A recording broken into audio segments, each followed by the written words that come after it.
What's up, everybody? It's your boy DTLF back with another episode of Around the League. It's your boy Christian. Yes, It's your sir. boy Mees. I am Empire Jeff. What's going on, chat? Yes, sir. What's up, everybody? Now, listen, this is a very special episode. Obviously, it is the post Damian Lillard trade episode.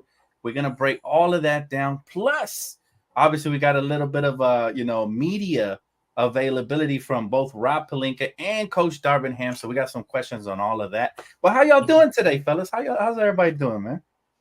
Hey, blessed, man. No complaints, man. Especially when we get to see the bros, man. That gives me the energy, man. I'm hyped, man. Yes, sir. Absolutely. Yeah, we're getting closer and closer to basketball, man. We're closer to media day, training camp, preseason, regular season, around the league. Let's get it, man. Hold on, off top. Let's go. Let's get it, man. Let's get it, man. Look at the Lakers mug fire. Yes, sir. Listen, chat. What's up, man? How y'all doing as well, man? Good to see you guys here as well. Let's kick it off with obviously the first question, man, and the most important one. Damian Lillard, the bombshell was finally dropped. He was finally traded in what seems like years of rumors.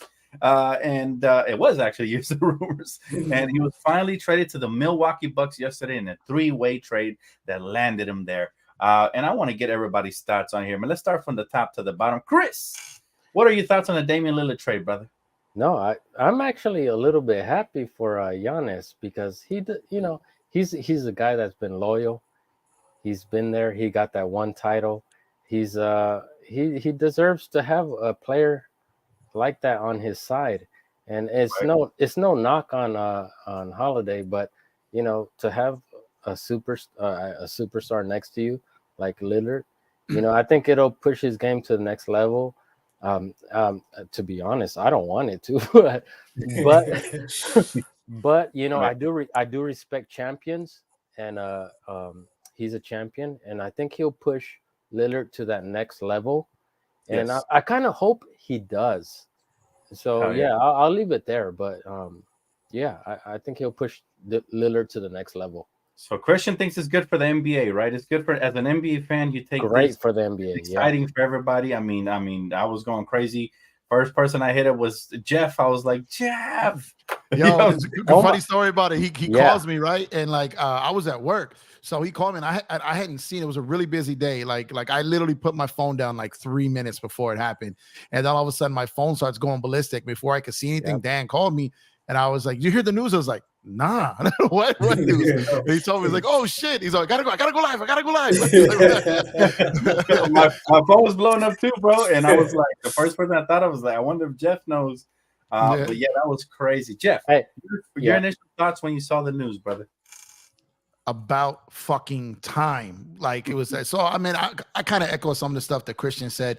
Like I'm happy for Giannis. I'm happy for the city of Milwaukee. Like obviously I'm a Laker fan. I'm competitive, but to be the best, you got to beat the best. And I never get scared of any moves like this. So we had a phenomenal offseason.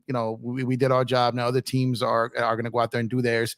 And I think it's great. And I'm happy, at the end of the day, people are going to say Dame didn't go to his ideal situation. But if you really think about it, Portland did him a bigger solid and sent him to a team where he has more of a chance to win. Right. Even if he got to Miami, I said this on your show multiple times, I still don't think they're the favorite. I still don't think they're going to win anything. In Milwaukee, that narrative changed. I think he can absolutely win a championship there, unless he comes up against us and he's cooked. But outside of that, I'm happy for Dame. However, we finally get to see this man play under the lights, play under pressure, play for something. And now we get to see what he's made of. Does he fall under pressure? We don't know. We've never actually seen it.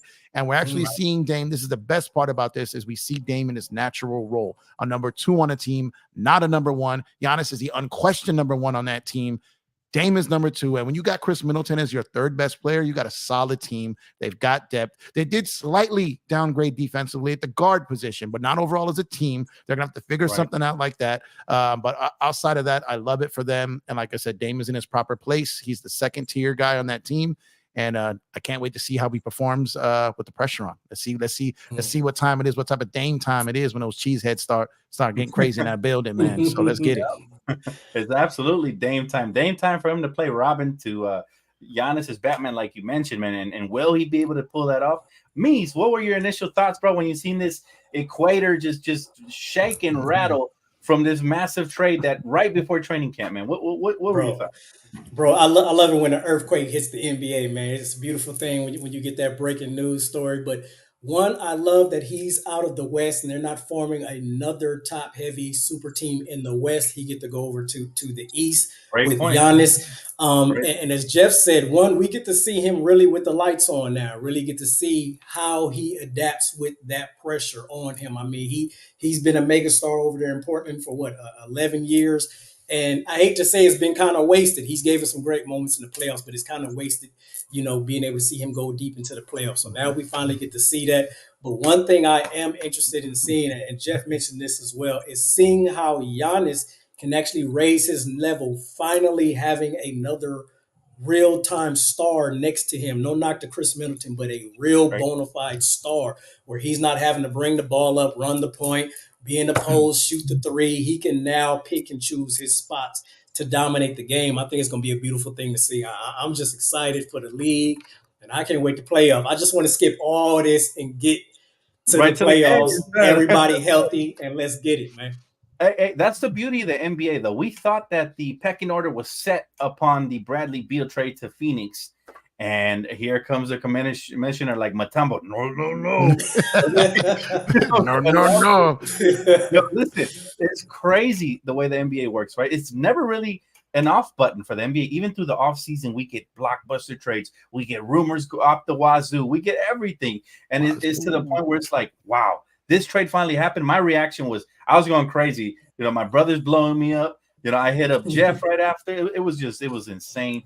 And I knew something happens because when my phone just can't stop vibrating and ringing and stuff. Like I know. That's what they make a move too. Like when the Lakers signed Christian Wood, my phone did the same thing in the morning.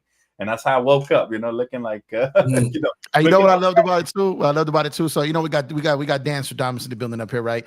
And what I love about it too is because I was telling everybody from the second this came out, I had people like literally block me on Twitter for this or X, whatever the hell you call that shit now.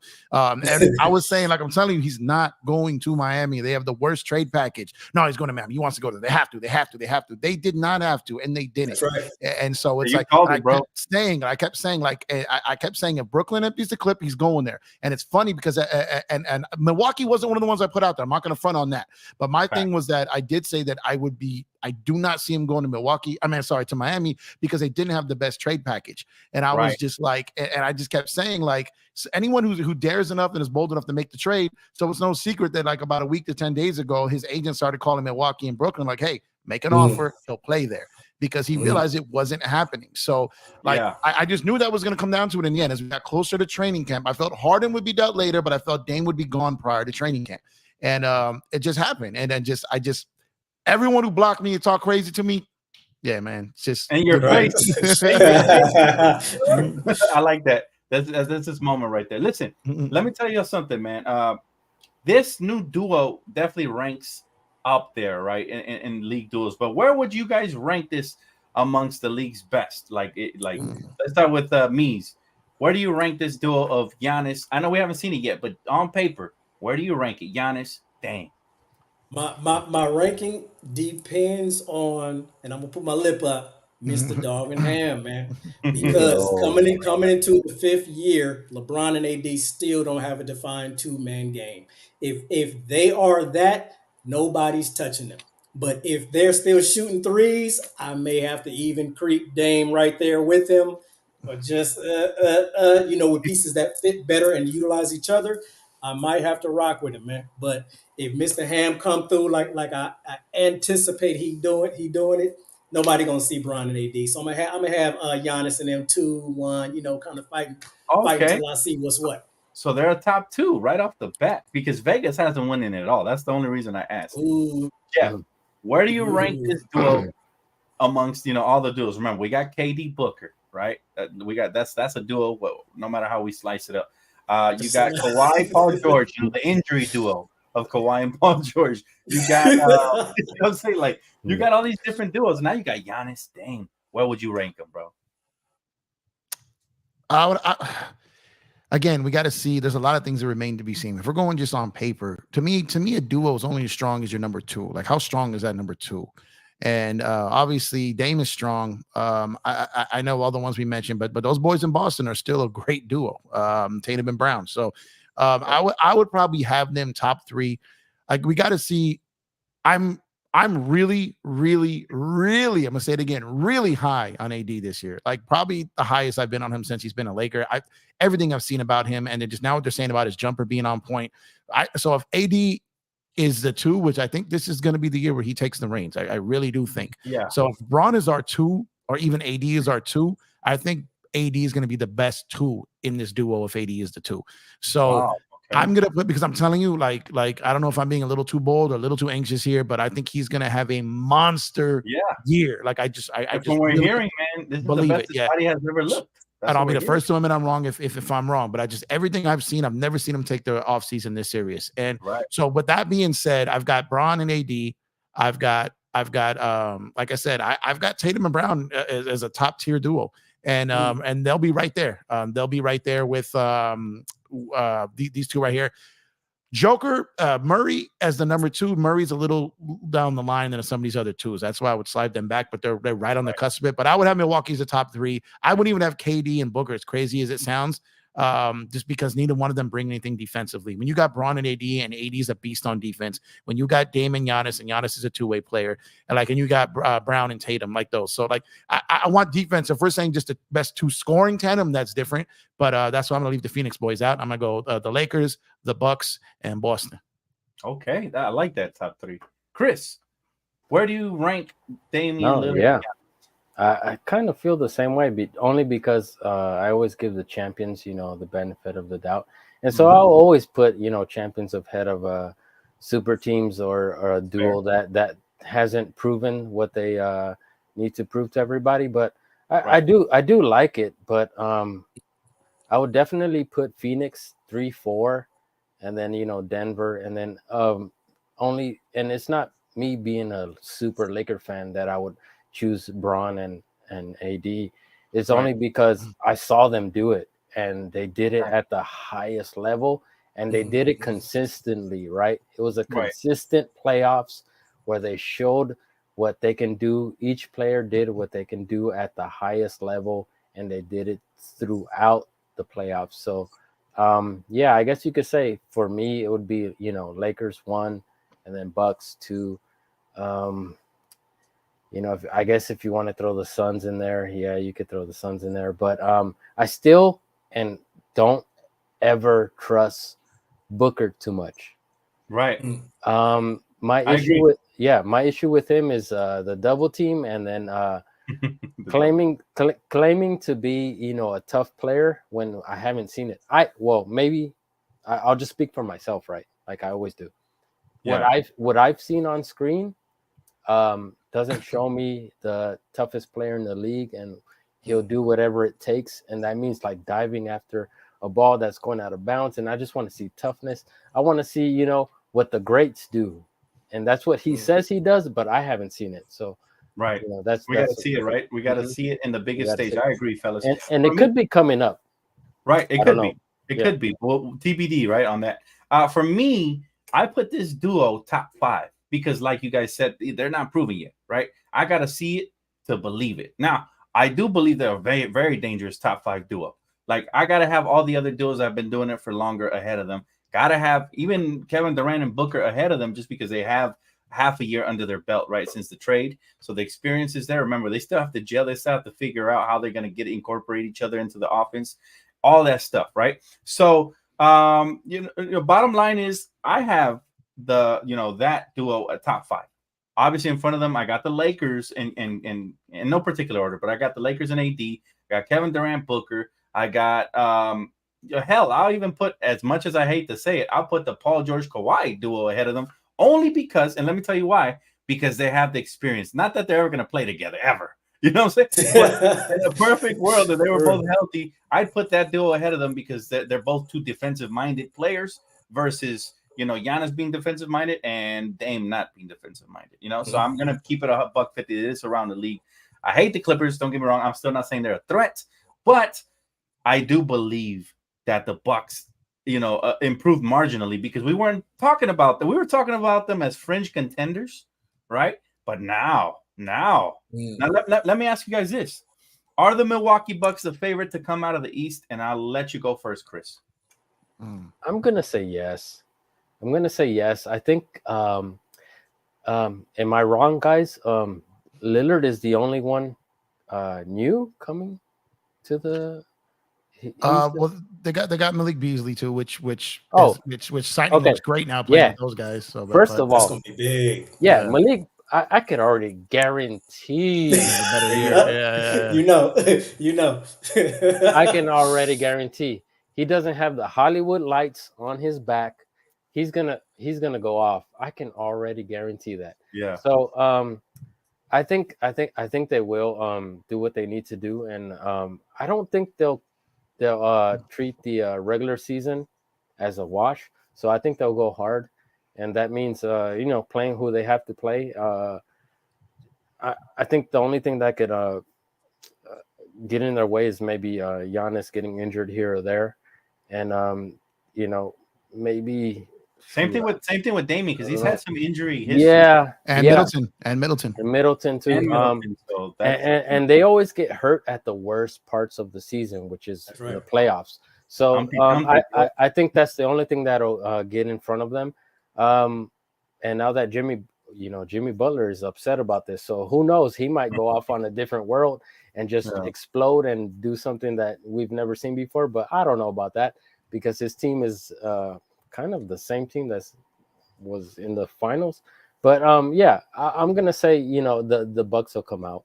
Yeah. On the East. Well, I'll say the Bucks coming out of the East looks likely. But I'm very interested to hear what Meese's opinion is on the situation here. Who you still got the Celtics, or you got somebody else there, or who do you have coming out of the East, bro?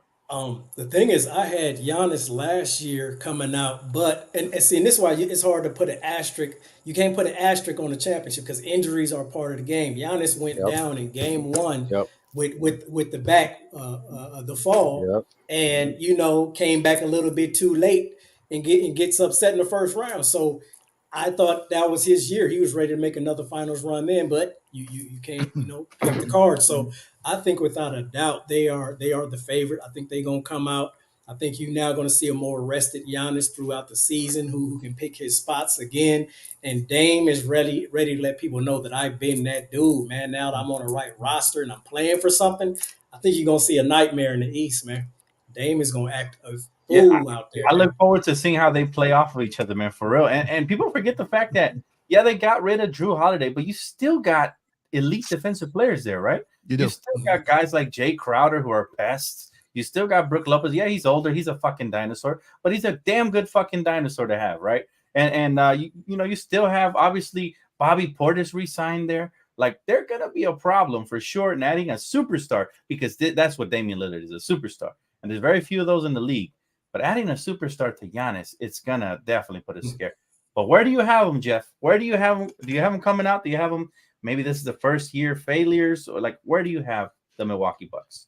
Well, I had him as when we did our show for the contenders, pretenders, and risers. I had him as a fringe contender. You and I both had them right on the bubble there, right? Yes, you right guys on the did, line, right on the line. Now they're contenders, absolutely contenders. They're right up there with everyone. They're right up there with everyone. So I will say that I have them as a contender. As it stands right now, like the Boston, if again, it comes down to health with Milwaukee. Same with Boston. If Porzingis is healthy, that team is going to be a problem. And I know I'm a Laker guy, but I'm just trying to be realistic here, right? So so if Porzingis is healthy and they figure out that Brogdon situation, whether he stays or they flip him for someone else. However, if Boston, which I think they have a strong chance to do, if Boston gets Holiday, then good God, because now you got Boston and you got Holiday there to guard Dame. So and I think that's another subject, but I'm just saying I gotta layer this because that's for real. That's me. As currently constructed, I would probably take Milwaukee. But I'll wait till we get into the next question there. Well, matter of fact, you can take it away with that one because that's the next question. Where do you think Drew Holiday will end up? And since you already So I think it's one of three places, and Laker fans aren't going to like at least two of them. So I think it's Boston. I think it's the Clippers. And if Miami and Portland are on speaking terms, which from what we understand, they haven't been since July, if they get back on speaking terms and try to be grown-ups about the situation and do what's best for their franchise, Miami does have things to get that deal done. They didn't have the Miami stuff to get the Dame deal done, but they do have stuff to get the Holiday deal done. There are some other teams out there. I've heard some other names, but those would be the three. And out of those three teams, the Celtics have the deepest war chest. So if they want to get him and they're invested in getting him and they think that he alone can put them over the top in the East, they'll get him. It just depends if they want to offer everything. And I was just on the phone with my nephew Moses, and he was saying that the perfect replacement of Marcus Smart on Boston would be Drew Holiday. And he's better offensively. He's a better offensive Marcus Smart. And he takes better shots. So it's that's where I think it goes. And for everyone, I know that people are talking about the Lakers, this, that, and the third. It's not happening. It's not even eligible to happen until December 15th. Drew will be out of there in a week. Tops. Like he's out of there. So they're going to move him. If you had to pick one team right now, Empire Jeff prediction right now, what's the one team he's going to end up in right now? Look into your crystal ball, Jeff. One team. That's tough because I don't know who's going to offer the most. But what does your gut say? Because you know what? My gut is telling me a certain team. I'm going to save it for last. But my gut, my gut is, I'm going to have to split the difference on this. My gut is telling me Philly or the Clippers when it comes down. Yo, you double dipping, bro. But my gut, okay, I'm going to go on a limb here. I'm going to say my gut. I'm going to say my gut because I didn't mention in my top three because they don't necessarily have the best package, but Philly in the trade that gets Harden to the Clippers. Ooh. Yeah, that's out here, bro. Okay. Three teams. You just opened up a can of worms right there. Because another topic right there. James Harden. But let me ask you this, Mr. Mees, man. I got to ask you, brother. Where in the heck is Drew Holiday going to end up? Looking to your crystal ball right now, man. I like that hot take. I didn't think he would say. Hey, no, that. Hey, you should have hit the thing on that one, man. That was a fire take. Hold on. You got to, man. Can't let that slide, bro. But if I put my crystal ball out there, I'm rolling with Boston because Boston has the need for him. I think they're going to go all in and let him get back to the East and go right back in Milwaukee. It's going to make for a great story, make for great basketball, tighten up their defense, but don't sleep on the favorite. Is the Clippers as a dark horse because again, if healthy, you're talking about that three lineup defensively. If they can actually play on the floor together at the same time, hey, it could be problem in the streets, man, for at least a week. Let me throw something there real quick. The Clippers got aggressive late in on Dame. They went for it. So I don't know what the offer was. And I don't know if it was, I couldn't get that information, but I don't know if it was one of their two guys. I don't know, but I know that they went at Portland strong late. But Portland was further down along. Huh? The definition of them going strong is Trey Mann, bro. Exactly. Oh So what they said is they offered more for him than they had for anything this offseason. And they were too far down the line with Milwaukee. And it didn't happen, but so that tells me that they may be willing to move some things now, and maybe the Harden thing, maybe that ropes in with them there. But they did make the attempt, which was surprising to me that they made the attempt on Dame himself. Yeah, they're my favorites to land Drew. I just have a feeling that fucker's gonna be over there, man, and pissing me off. Yeah, another UCLA product down the drain, bro. Chris, bro, fits in. Please don't say Clippers, but please tell me what your prediction is. Look at my face. Look at my face. It's the Clippers. It's the Clippers. I want to say some bad words, but I don't, Go ahead, bro. Okay. Don't do it. No. Got your back, bro. No. Fuck no. Man, no, I don't.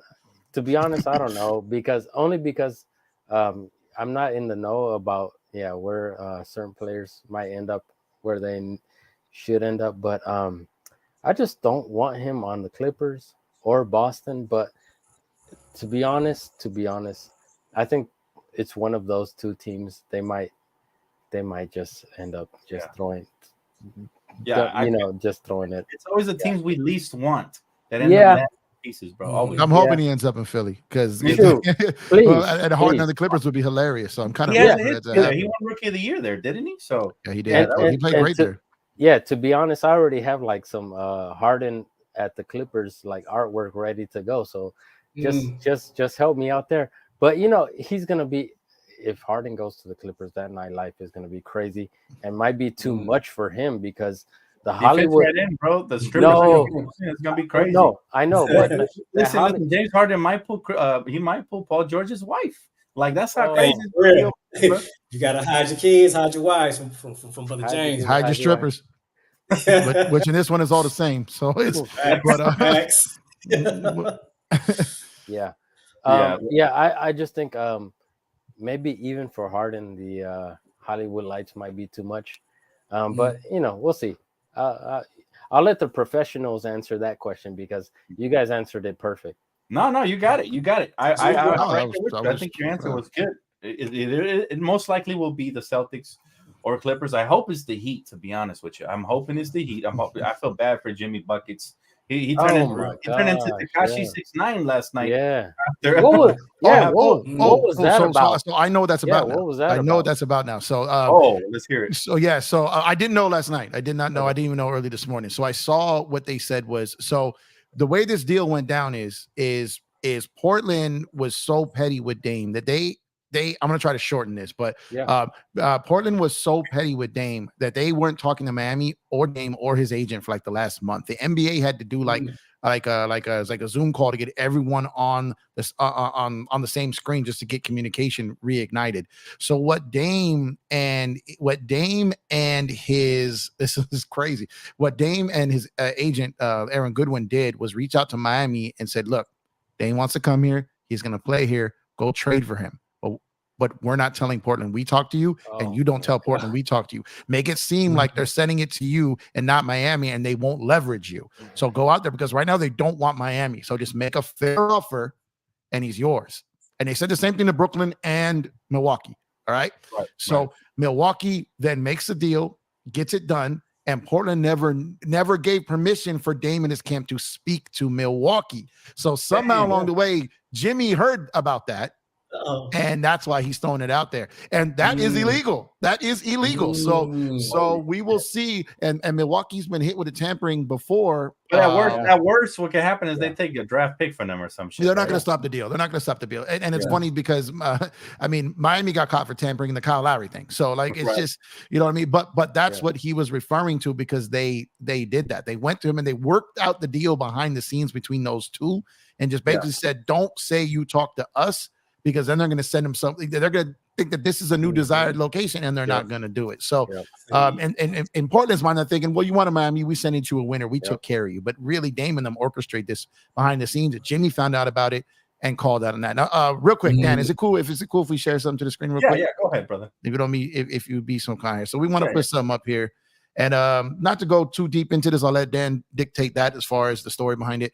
But as you know, Dan's channel got demonetized yesterday. He did a video on that. Check that out. And it's really important to us that we continue to support Dan in this time. This man has given us 5 years of his time, blood, sweat, and tears, sacrifice to his family, to his girl, to everything up here for Laker Nation and for us. He allows us on this panel, amongst others. The chat has been, it's about Dan, right? And so when they come for Dan, they're coming for all of us, really, right? So at the end of the day, what Dan has given to Laker Nation and his sacrifice deserves to be continue to be repaid, even though YouTube right now is temporarily, because mark my words, he's going to be back stronger than ever. His channel will make more money than ever. He will be killing, put out better content than ever. Just trust me on that. So when I say I'm not worried about Dan, I'm not, because I know the character of Dan and I know the fight in Dan. I'm not worried about Dan. I'm worried for the competition. So at the end of the day, we got to support him and we got to continue to do it. So I'm going to throw this up on the screen here.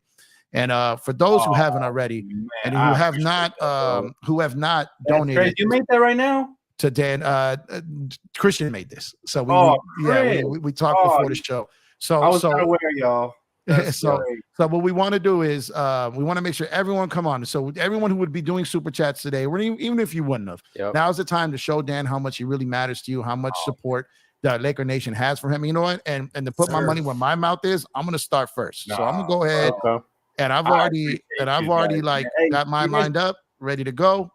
You guys didn't have to do this, man, but it means the world. Let me tell you something, man. Since that happened, everybody has uplifted me, from Jeff to Chris to Mies to the fans to everybody has reached out, man. You guys, it's meant the world, man. So I appreciate you guys doing this.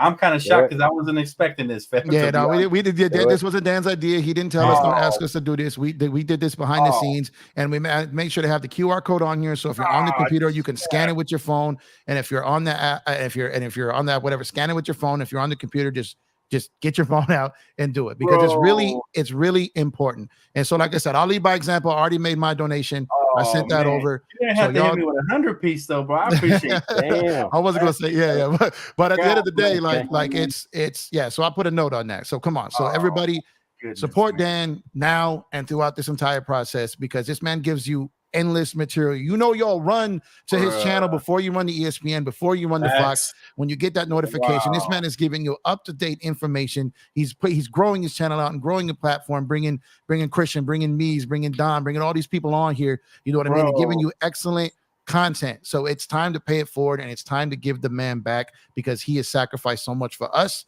Yeah, I mean, you know, sitting out holidays, time with his family. He's here reporting live for Laker Nation for you guys. So it's very important to do this for Dan. And one more time for Dan. There we go. From the bottom of my heart, I appreciate y'all, man. Y'all don't even have to do that. As long as people keep clicking, liking, subscribing, all that. If you guys can give, that'd be great. But you don't have to. Oh my God, guys. Y'all really don't have to do it like that. And I honestly, fuck what Dan just said. Ignore that and hit the Cash App, okay? Because he has been there for us. He's been there for you guys. And like I said, at the end of the day, there is no channel out here like Dan's, point blank, period. And that's why he's making these people nervous. It's because there's no one like him, and there never probably will be. So at the end of the day, continue to support this guy through his time. He will be back. I promise you. Like I said, don't worry about him. Just support him. Like I'm telling you, because support him like you would. Listen, I never expected this part of the segment today. That is definitely wholesome, man. You guys are truly the best. You guys are my brothers, man. And we in this together. Thank you guys so much for this. I mean, even for creating this graphic, Chris and Jeff. You guys plotted this behind my back, man. I'm gonna have to talk to y'all about that. No, I'm just but I appreciate y'all for real, man. And even the 100 piece, bro. You don't have to do all that. Danny, Divine, Twin, everybody, bro. CJFX, everybody who's donating right now. I appreciate y'all for real. And in the meantime, and in between time, for anyone who would do a super chat and you want your comment read, just go ahead, send them the Cash App, and throw the chat in the normal YouTube chat, and just put in there that you sent the Cash App, and he'll verify the Cash App, and he'll throw your comment up on the screen regardless. Okay, so again, continue to support this man. This is the time we need to show out. He shows out for us all year round. It's our time to show up for him. So come on, bring it and come with it. Thank you guys so much. And for those of you that do want my information, it'll be down below, man. Oh, it's gonna be hard to segue away from that. But man, you guys trying to make me cry on live television. That ain't never happened. Do it. Tears bring more Cash Apps. I'm gonna do it, fam. But listen, I appreciate y'all, man. You guys are truly the best, man. My guy said, hold up. He said, one more. Just need a hood pass if I slide through Compton. You got it, bro. You got it. Absolutely. But I appreciate you, man. From the bottom of my heart, guys. Chris, Empire, Jeff, Mies, and the chat, and just my Laker family, bro. You guys have always been there supporting. And again, it's going to be really hard to segue from that, bro, because now I'm emotional. But you know what? Thank you. And I do got to ask you guys, though, man. I hate to just segue away from that because that was beautiful. What were the biggest winners and losers in the 3-team deal from that happened yesterday? And let's start with Mies. Thank you guys.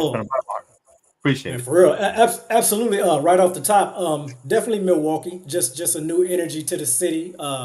Because you're looking at what Giannis is going through, especially after this injury this year. They're like, we can't put all our eggs in one basket. If he tweaks an ankle, that's the whole year. 60 wins gone for nothing. So they definitely had to get another superstar. And now that now they got Dame, they throwing that extension at Giannis, like, hey, bro, we didn't give you what you need. So now they're trying to lock him up for another, 4-5 years. So it was a brilliant move to secure Giannis. So, he's not getting antsy over there. So definitely Milwaukee as far as the 3 goes. The biggest winner, huh? And who do you think was the biggest loser from that, Mies? I'm really not mad at I'm not mad at Portland. I'm not mad. I think they didn't send him to where he wanted to go, to where they have to look stupid for, because I'm not a fan of players being able to dictate with 4 years left on their contract. You're going to send me here or else. So I'm glad they didn't send him to Miami just for those reasons. So they were able to do right by Damian, get him to a contender out of the conference. And, got some picks going forward, got some talent they can build around. So the city of Portland is not mad other than losing Dame. They're set up for the future. So, I'm not mad at them either. Yeah, you're right. You're right. Both great sides on both ends. Chris, who do you think was the biggest winner from the trade, and who was the biggest loser in your mind from the three? Yeah, biggest winner is of course the Bucks. They should be making a deep run. I'm not going to say finals, but okay, I'll just say it, finals. They should make the finals. They should make the finals. Yeah. If there's no referee tampering, which we he's out the league. Yeah, he's out the league. So if there's no referee tampering, they should make it. But I wouldn't mind watching the Bucks. Let's just say Bucks and Lakers in the finals. With those two, I would say those 4 players in the finals, that would be nice. I would love that. It would be better than what we just saw with Jokic, talking about he just wants to go home and race horses and watch horse racing. And the first question he answered was I would just want to go home. And okay, so I think that would be awesome to watch some players that have been in the league a while now and understand what happens when you're up in that on that platform, that you got to answer the question the right way, and you got to do right with the NBA, which is say you love it even though you might not love it, because I think he even said himself that normal people don't love their jobs, and I might be paraphrasing, right? But anyways, what was the question? No, but yeah, I'll just say the Bucks are up there. Yeah. The Bucks, yeah, for sure, man.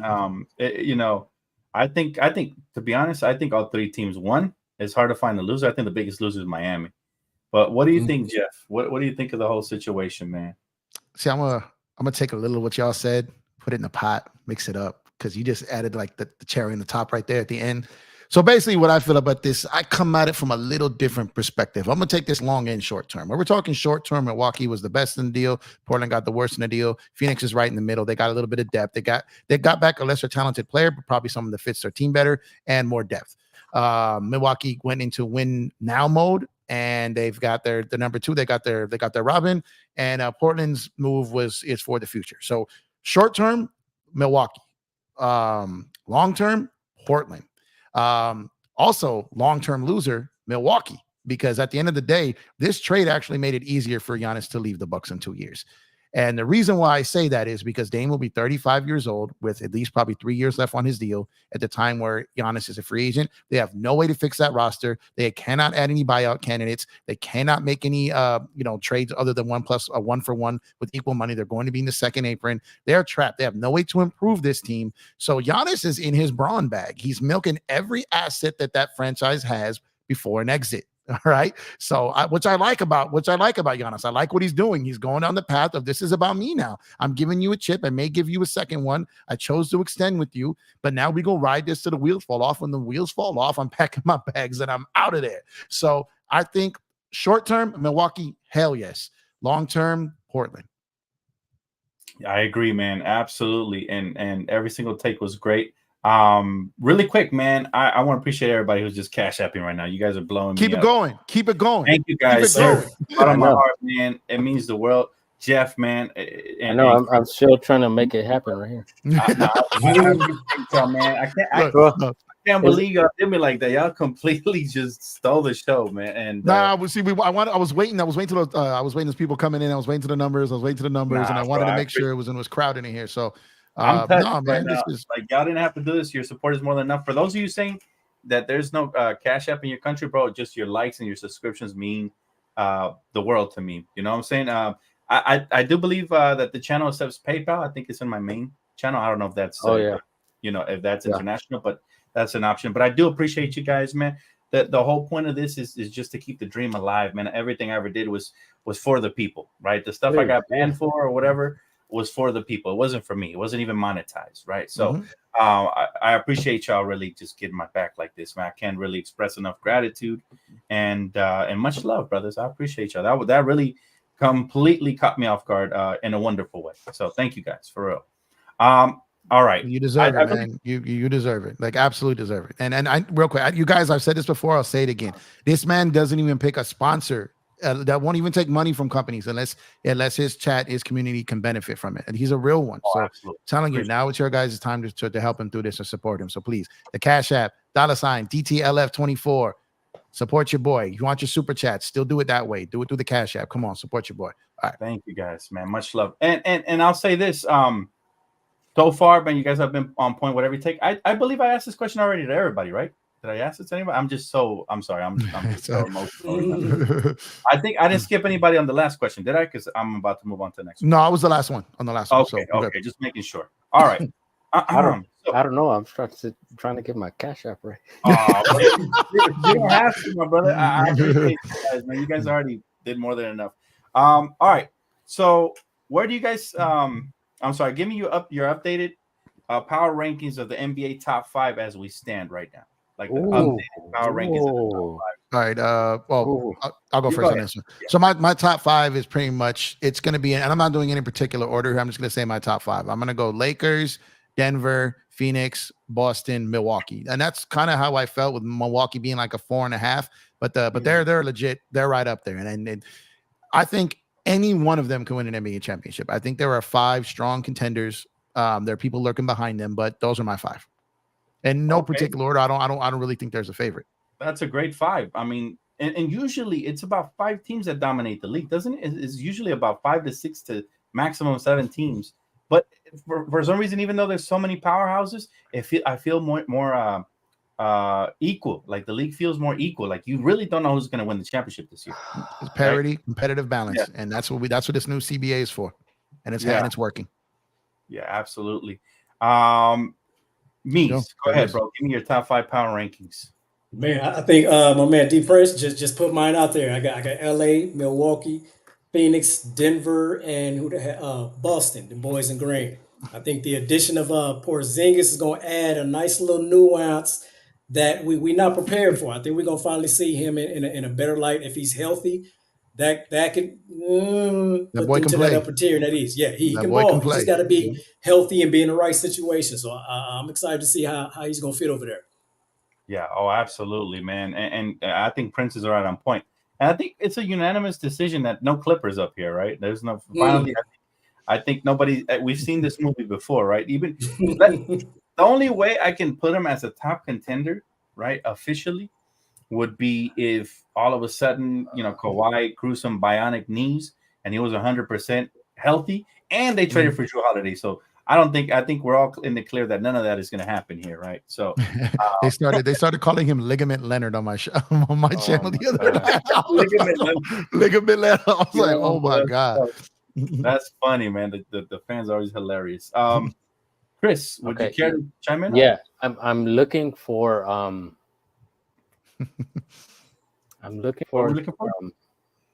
Jeez, hold on. Sorry, I got Siri over here asking. If you're looking for Jesus, he's everywhere, brother. Yeah. Why not?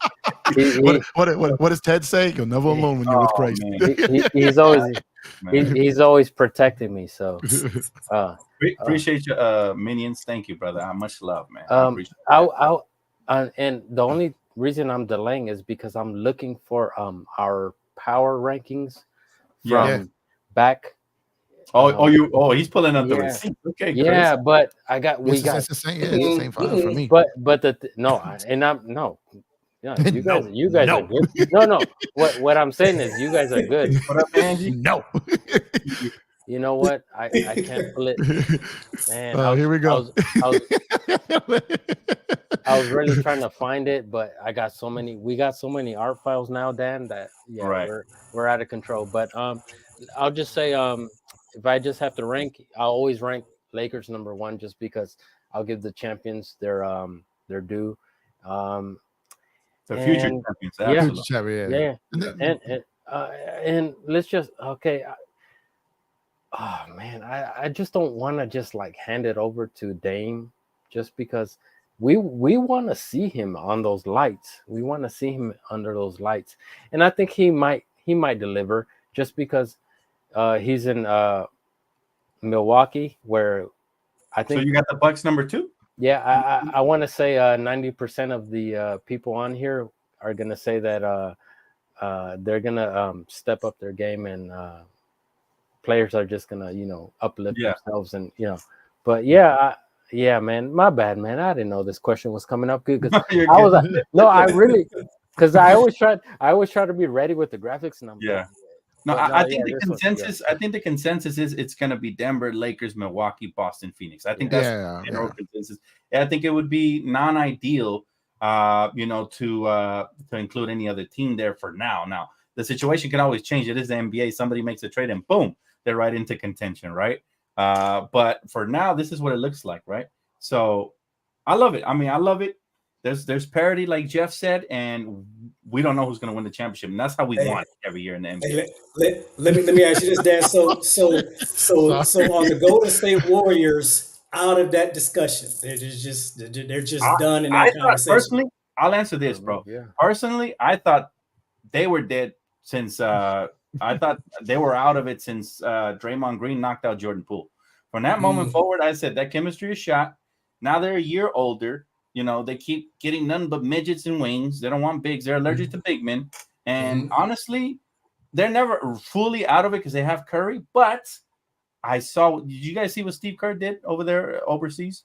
Yeah. I just lost complete trust in that coach personally. And I'm like, bring Mark Jackson back if I'm a Warriors fan. You know what I'm saying? Like, but to be honest with you, I personally have no faith in it. I'll let Jeff answer that question as well. Real quick, sorry to interrupt. I found the graphic. No. He said.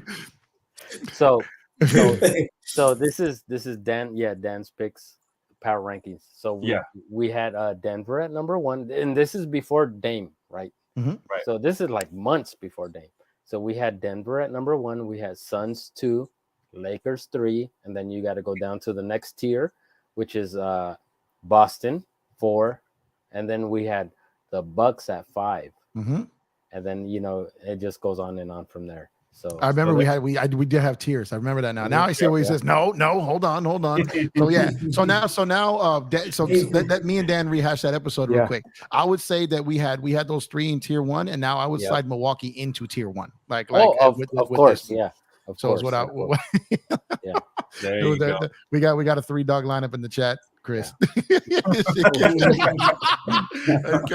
do this to me today, chat. Come on. My God, and ligament letter. But yeah, so as far as Golden State,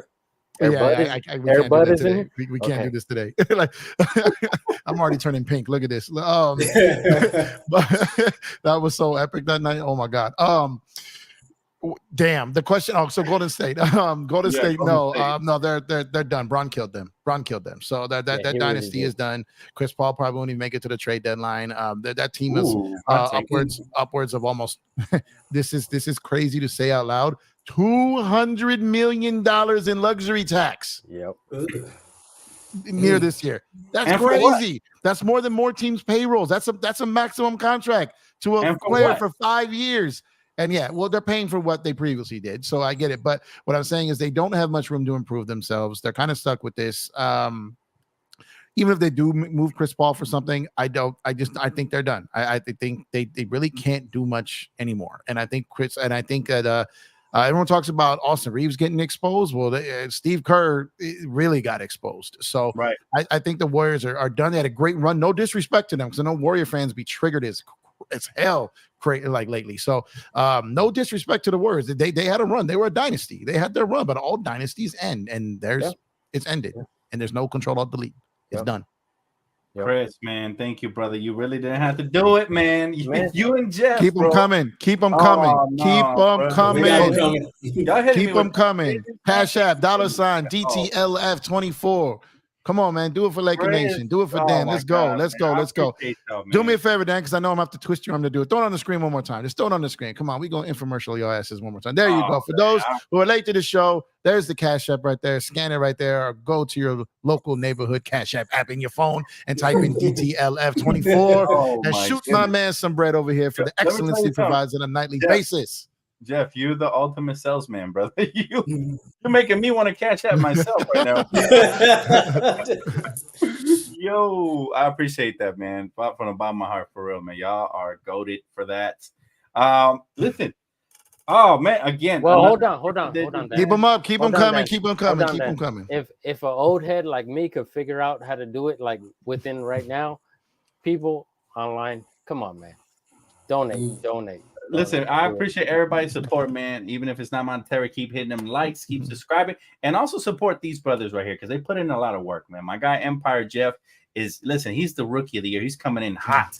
Okay, we got to help get this brother to 500 subs. He's not far away. We got about 147 in here. If all 147 go mob it to his channel, he'll probably get close to it. And then Mees, man, we got to rock with Mees, right? What's going on, man?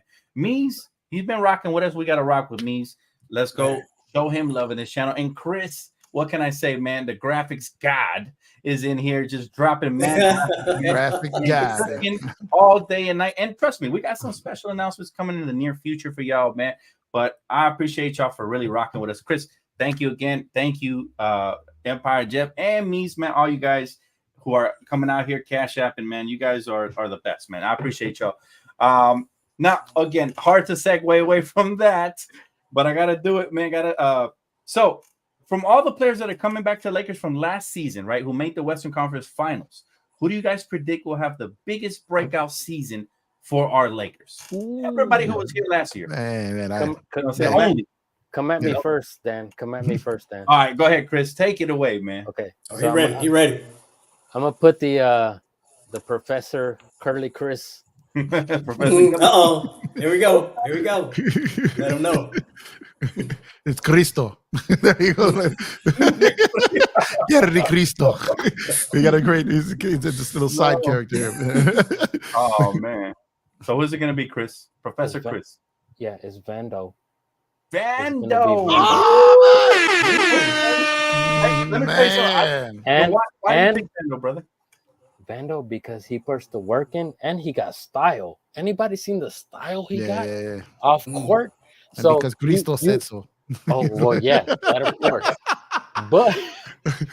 But you cannot have style off the court and not show what you've worked on court, right? You can't. You cannot be that dude off the court and then show up the next year and be like, yeah, it's me and I'm doing the same thing again. No, he's gonna show up and he's gonna show out. And Phil Handy has had a big part in it. I think he deserves that of anybody. This off season, his flowers, and I'm gonna give it Phil Handy. Here you go. I love it. Absolutely, bro. And you know what? That's a great take. I do think Vando's about to step up because he just got the bando. You know what I'm saying? So I think he's about to go ham, and we're not talking Darvin on a defensive end at the very least. Now I'm curious to see what he gets on the offensive end. Let's go with my guy Mees, man. Who you got breaking out this year, man? Is it D'Lo? Is it Rui? And we're talking about only the players that were here for the Western Conference run. Who is it? I'm gonna tell you this right now. I would go with the obvious pick because I know everyone expecting big things from AR-15 and just playing in the summer and that swag added to your game and getting validated by your contemporaries is enough to shoot your game to another level. So he's kind of an obvious. I'm gonna go with not necessarily a dark horse, but somebody who's one of my favorites, whose issue was playing next to another point guard and watching him dribble around while he's standing in the corner. This man is going to have a special year. D-Lo is going to get busy. D-Lo is going to get busy this year. That's right. He no longer has to share. Hopefully we get rid of He's going to have a good year. Hey, for real. Hopefully we don't have the three small guards where all point guards are sharing and taking the ball from each other. he can have the ball and control the offense like he wants to do without my man Shooter controlling the offense with him on the side. I think D'Lo's going to have a spectacular season, bro. All right. Hey, that's a great pick. Ice in his veins himself, D'Angelo Russell. All right, Jeff. I know you coming with something controversial. I can see you cooking up, bro.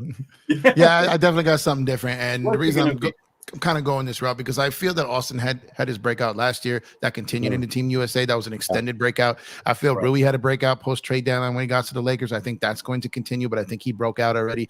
I do agree with Mies. I think D'Lo is going to have a bounce back year, a remarkable year, and may play himself out of the Lakers, even considering trading him. I think that's a strong possibility. But my breakout guy, which is going to sound crazy because he's not someone you would think of as a breakout guy, but I'm telling you, he's fucking coming for everything this year. And Anthony Davis is going to break out of the street clothes narrative. He's going to break out of the soft narrative. He's going to break out of the doesn't want to take the torch narrative. He's going to break out of the second, this isn't my team narrative.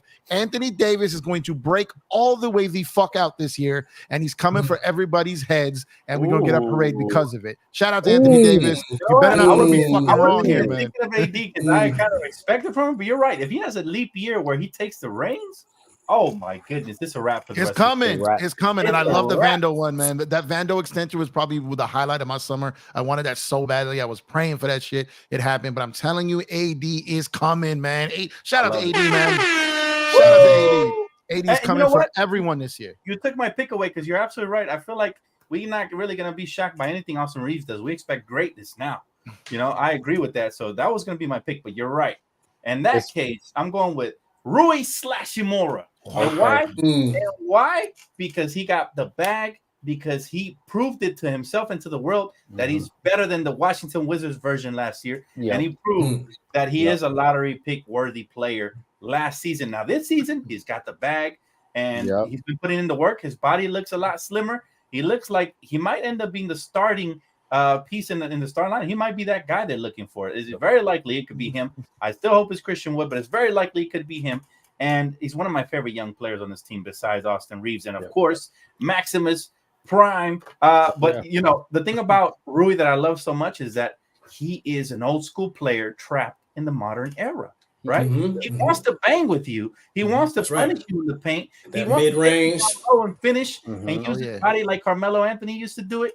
He wants all of that. And I think this is why he's going to thrive this season. He already, he came out the closet last year, y'all. He came out. He was in the closet and he came out and he's very prideful of that. And I'll tell you this, man, this guy is going to be tremendous for this season. So he's going to be my wild card. But yeah, it was going to be Austin Reeves. But Jeff is right.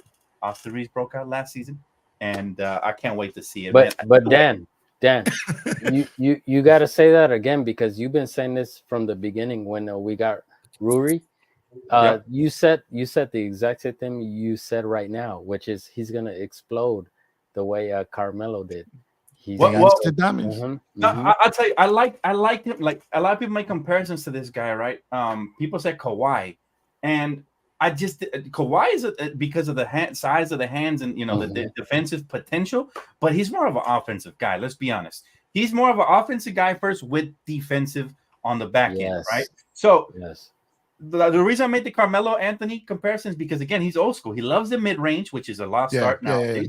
His footwork seems really good in the post. Like he can get you with the drop step. You saw all the moves he was hitting in the Western Conference. That's right. Like this dude, That's right. And he can space the floor with the 3-point shot. Now, I've always said this, man, and teams like the Washington Wizards, they want instant gratification when they draft. So what happens is teams like the Lakers, we really out here digging for nuggets, and I'm not talking Denver. You know what I'm saying? We out here digging for players that are a little more polished than your rookie, and they get thrown away, and one man's trash is another man's treasure. So that's what Rui was to this team from the moment we got him. Same thing with Austin Reeves, who went undrafted.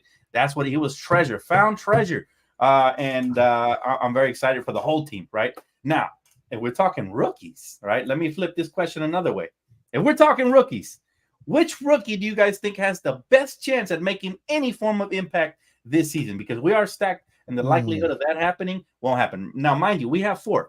We have Demoy Hodge on a 2-way contract, Colin Castleton 2-way contract, Maxwell Lewis, who I really like a lot. He's very raw, though, and Jalen Hood-Schifino, who gradually increased throughout the summer league and got better with his 3-point shooting, which is his only weakness, in my opinion. Who do you guys think has the best chance at making an impact looking at the roster and the depth chart? And let's start with my guy, Empire. He's on fire, Jeff. Man, that's tough. I could see, I might be able to see Castleton actually get a roster spot if no one becomes available. So he may not be the best of all of them, but I think he has the best chance because he feels a need more than the others do. So I think he has the best chance of getting play time. But if I had to say who, as far as like the skill wise, well, I think I know a lot of people watch Summer League, and like you said, Washington, well, Laker fans want instant gratification with all their draft picks. And JHS, you know, he had to get out there, he found his way, he's learning a new league, and it's different. Give him some time. He looks steady.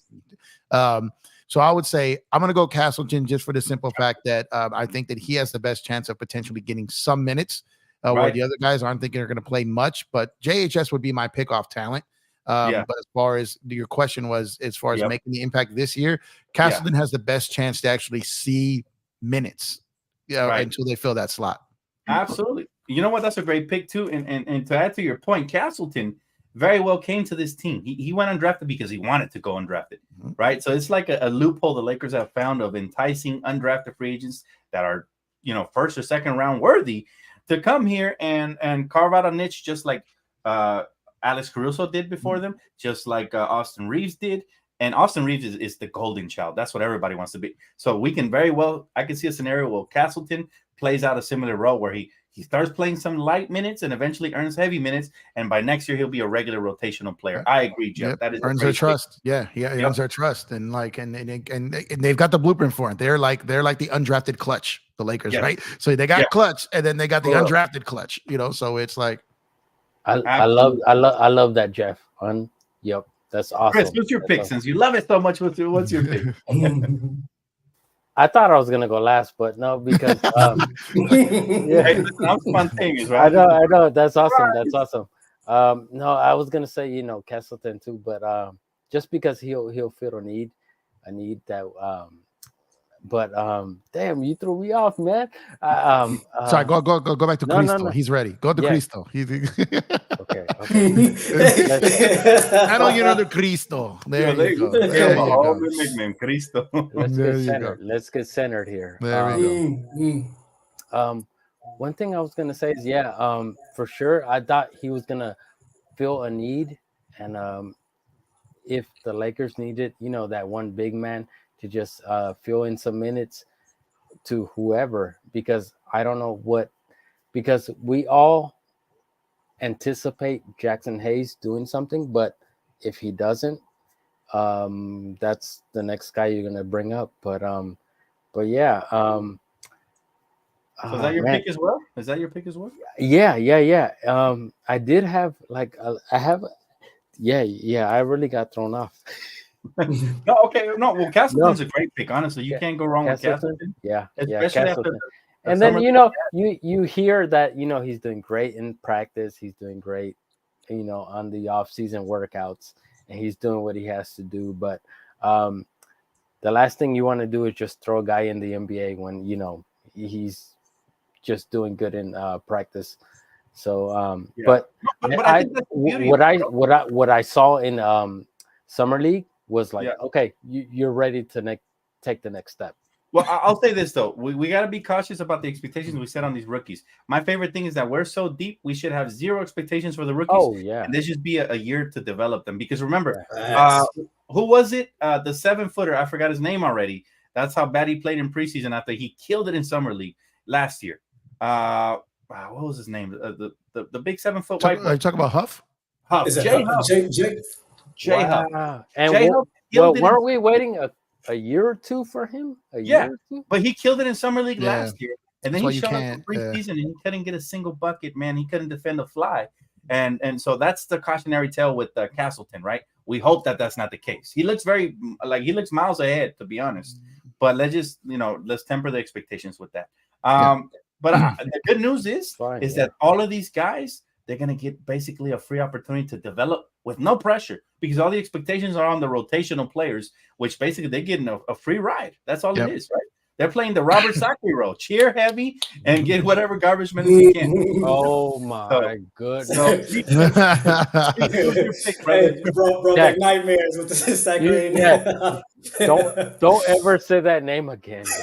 Oh man, listen, Robert Sacre was a great teammate, brother. Man.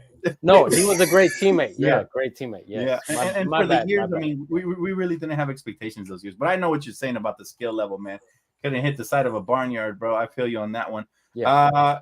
Mies, who is your rookie that has the best chance to make an impact this season?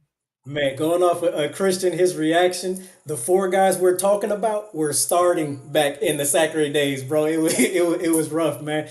But no diss to them. We're in an incredible position where our 14, 15 dude that will not touch the roster can argue that he should get some kind of minutes, man. In this particular question, I have to go to trifecta. I'm going with Castleton because what he showed me in summer league that he got it. He got it. If you need 7 minutes, I got you. Like I don't foresee any of them really being able to sniff the floor unless it's going to be some blowouts, which I do anticipate. I hope we have a lot of fourth quarters with AD and LeBron sitting back with ice on their knees laughing. Ooh. We haven't been able to see that in so long. That's what I want. Great. I'm okay with a boring blowout with our dudes on the bench just laughing and talking that mess and watching these young rookies go out and play. I think that would be the only time they can get in. But as far as this group, Castleton, man, he got the goods. He got the touch around the basket, man. You can't teach him.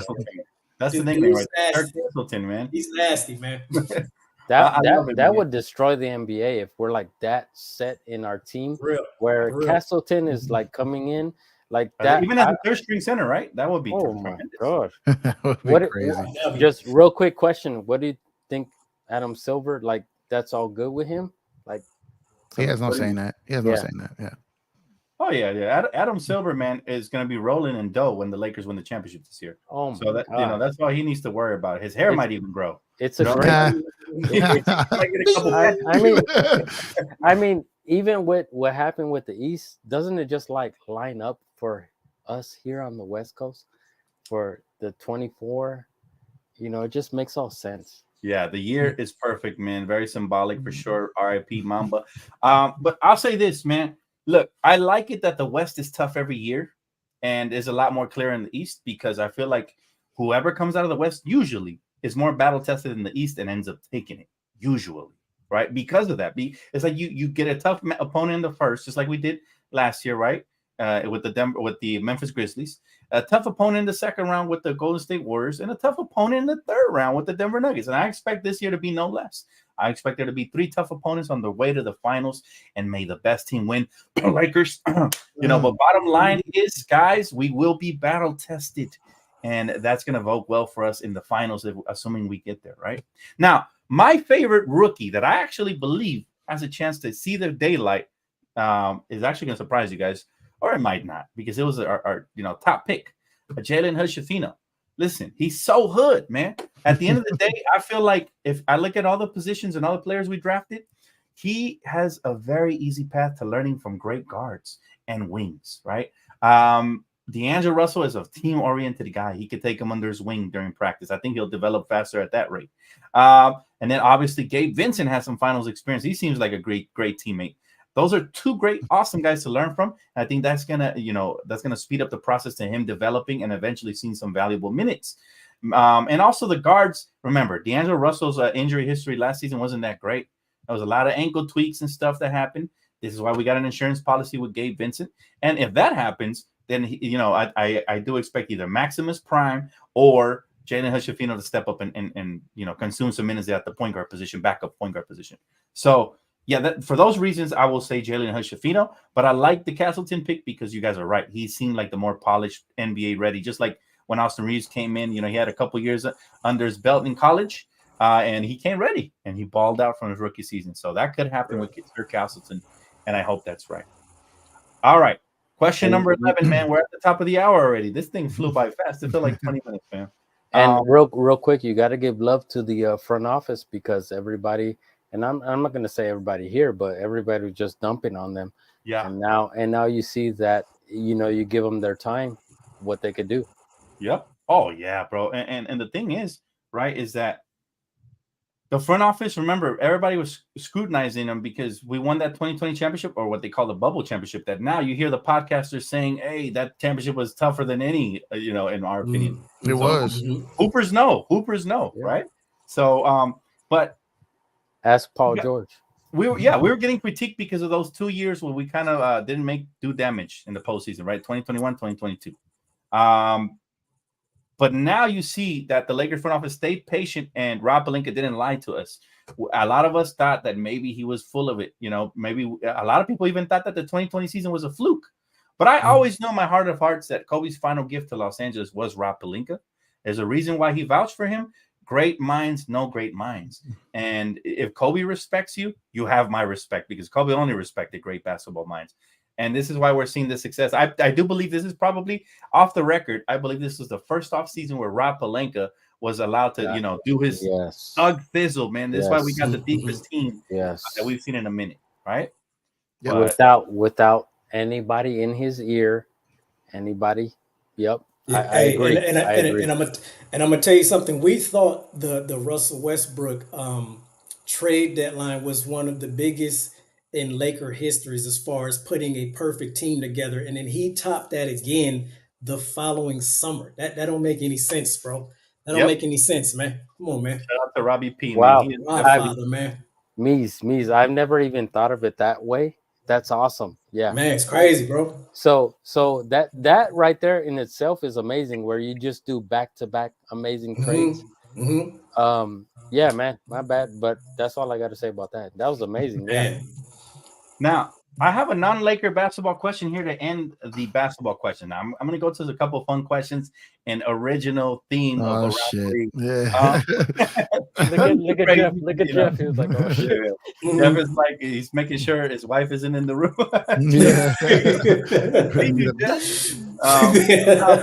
Listen. So I saw this question going around in social media platforms, and I want to ask it to you guys. You guys are great basketball minds. Who do you guys prefer, and who do you think is a better overall player and who had a better overall career? Kyrie Irving or Allen Iverson? Oh, that's easy. That's easy to me, bro. All right, let's go with me first. Go ahead, brother. Hey, I'm gonna dive right in there, man. It's hard to argue when you talk about greatest of all time, because you didn't have my hurdles.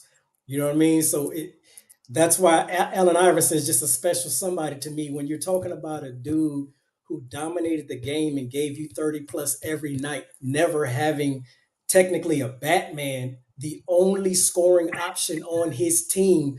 And you knew that going into it as the opponent, and he gave you not 24, 25, he gave you 40 and 50 and sometimes 60 at 5'11" with $195 soaking wet. That's unheard of.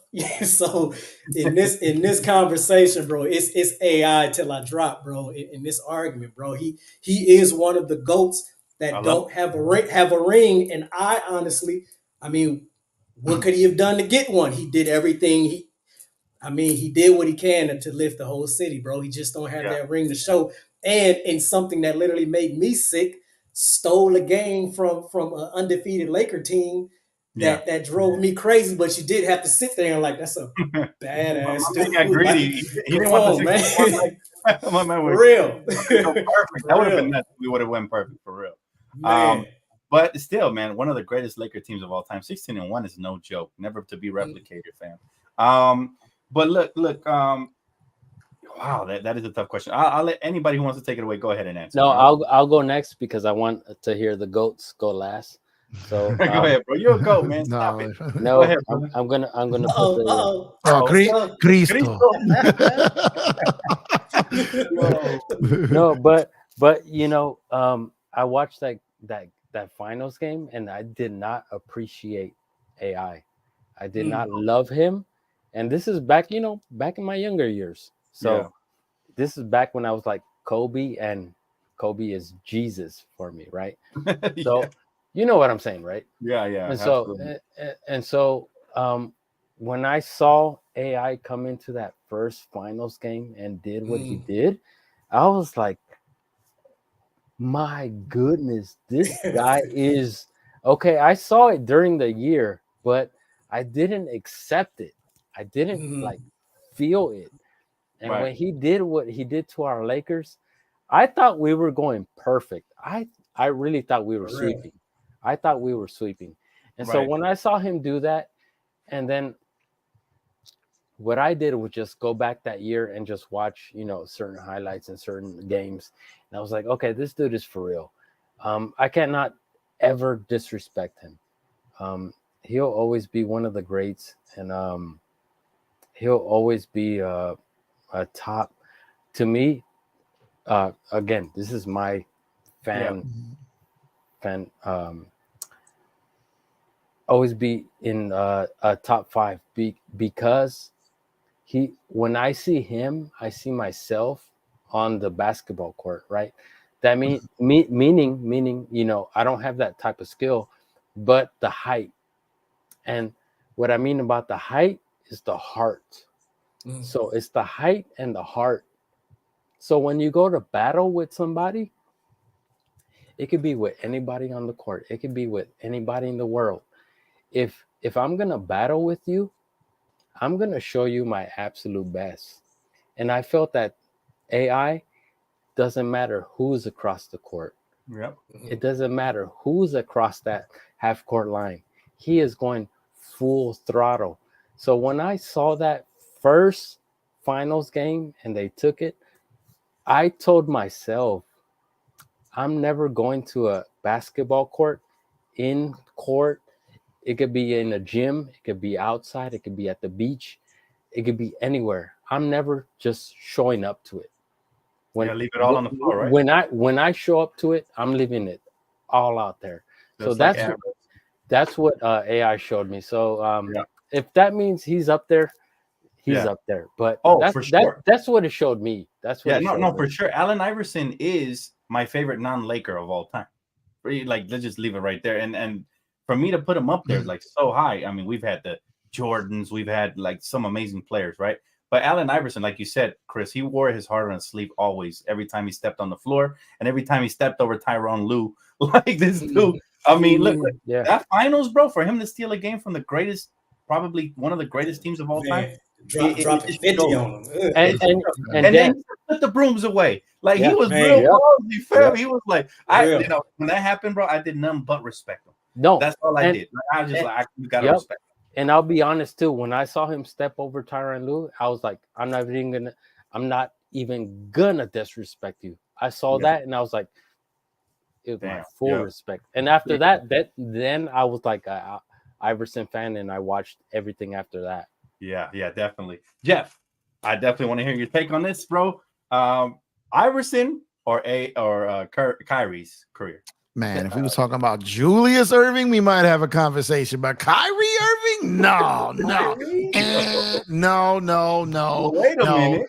Now I understand that the Kyrie is a hooper, one of the best under the rim finishers this league has ever seen. I understand he had a huge shot in the NBA Finals to win them an NBA championship. But pause. He would never been in that situation if he was not playing with Braun. That would not have happened. AI took a team to the finals with nothing.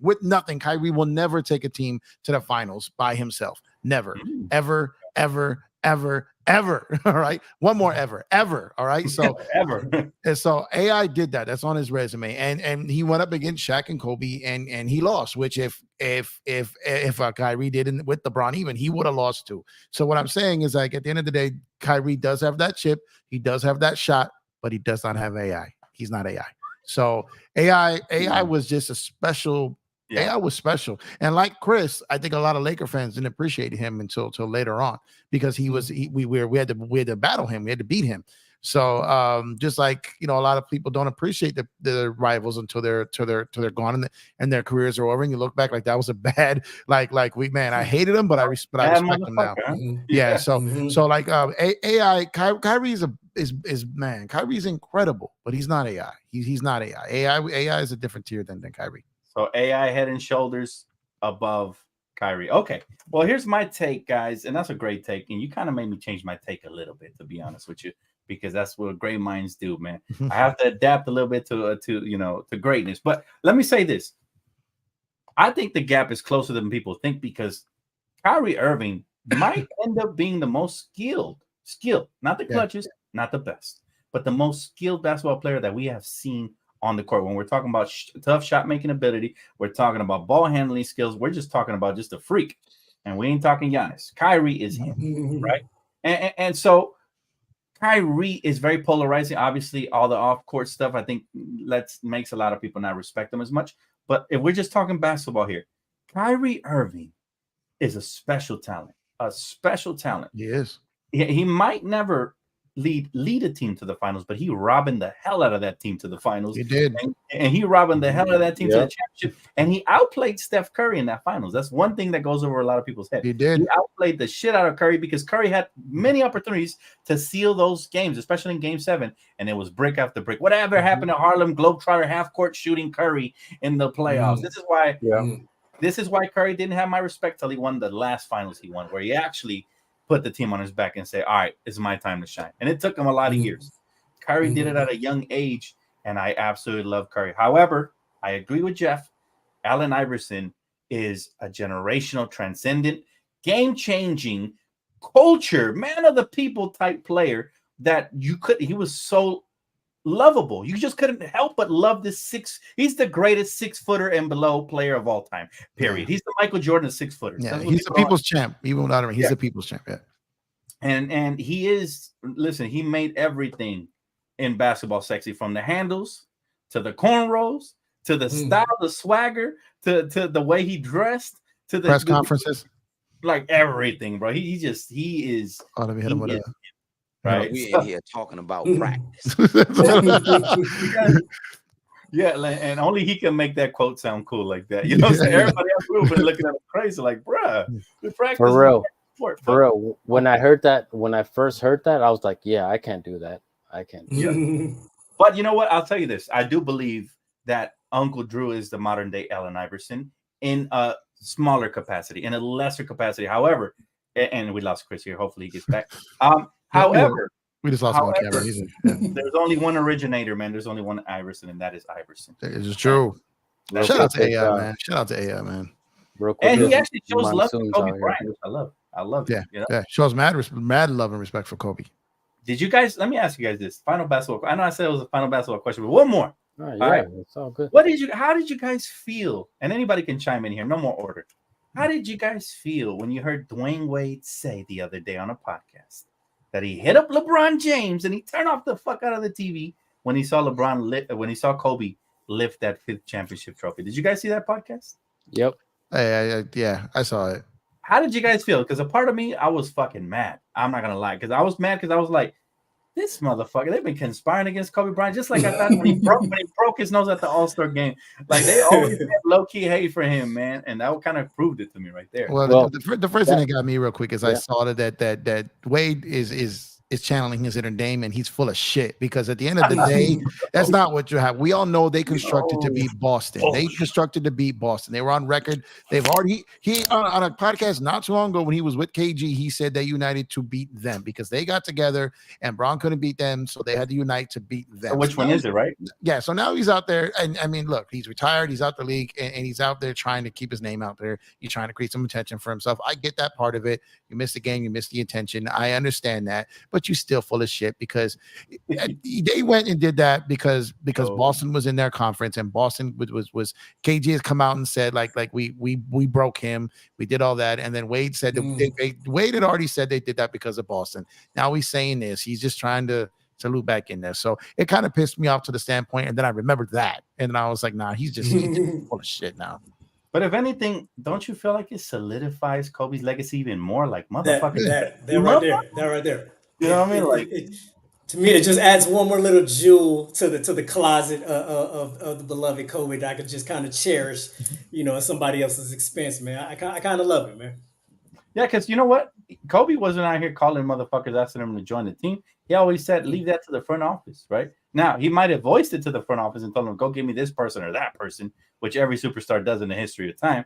But he never was over here recruiting and snickering on the side and trying to be, sneaky and trying to conspire. He never You know? begged no one to come through. He never begged no one to come through. And then there was someone that was up there that was very, very good. He never kissed their ass. And he said, if you come here, it's my team. You're in the row behind me. He never kissed ass. He never did. You want to come? You want to come hoop with me? You want to put the work in? You want to come kill with me? Cool. But that's it. That's where it ends. Absolutely. And to piggyback off of what you said, one of those moments that defines exactly what you said about Kobe. But even at the time, I felt some kind of way about it. Remember when KG could kind of decide where he wanted to go? It was going to be L.A. or Boston. He said he called Kobe. Kobe kind of hit him with the brush off. And that was the one player I feel like we kind of got robbed of watching those two on the court together. And I thought that was going to happen. I thought that was going to happen. And it was coming close to happening. And the thing is, Kobe didn't curve him. Bro. Kobe was overseas and didn't recognize the number. So he didn't pick up is what it was. But a lot of people forget about that. KG's initial destination that he wanted to go to was Phoenix. He wanted to play with Nash. And then when that didn't line up, he wanted to go to the Lakers. He was reaching out to Kobe. He had turned down Boston. And then when he couldn't get a hold of Kobe because Kobe was overseas, and then Boston went and got Ray Allen and made it more appealing. Like, okay, I'll go there now. But if the stars, but again, like I said, if the stars would align, like those are the two I always want to see play together. I'm not going to front. I always felt they would have at some point. I always felt since that All-Star game, bro. I always felt they would have. Kobe would have been insane, bro. Yeah, but to be honest, I'm happy we got Powell, and I'm happy that worked out, and we got 2 chips, and it worked out the way it should have worked out, and we got 2 Lakers Celtics finals out of it. We won one, obviously, so it ended up the way it should have been. But man, if Kobe would have picked up that phone. Man, a nightmare, bro. Yeah. So, but yeah, that's one of those. What if if Kobe and Shaq would have stayed together, if Magic never got HIV, and if Kobe picked up that phone, like those are 3 major like what ifs. I used to love Kevin Garnett too on the Minnesota Timberwolves. Dude played a lot of heart too, man. I hated him on Boston, but I loved him on Minnesota. KG's always been full of shit to me too. He's that fake tough guy, like the number one hold me back in the league. He's the number one hold me back. Hey, all that bark, all that. And when Anthony Peeler gave him that, when Anthony Peeler clapped him up, like shout out to Anthony Peeler, man. So he clapped him up. But KG, he will intimidate. He will play mind games with you. But any dude that actually steps to him, he folds. But can you imagine Kobe and Kevin Garnett, all that heart and passion on the basketball? That's nasty, bro. Yeah. Kobe, KG, quarterback in the defense, Kobe, quarterback in the offense. While they both could do the other side too. KG for sure would have been hanging from the rafters, just like Pat, man. That would have been nuts. Man. I think so, yeah. That would have been an easy 3-peat. So, Easy. Hey, the what if of the NBA would be a great segment we got to kill, bro. The what if of NBA, man. Dan's got a lot of Dan's got a lot of he posts up like on social media. That would be like good little. That was Chris, man. Clips. Chris with the graphics right there, man. It was Chris. Oh man. There he goes.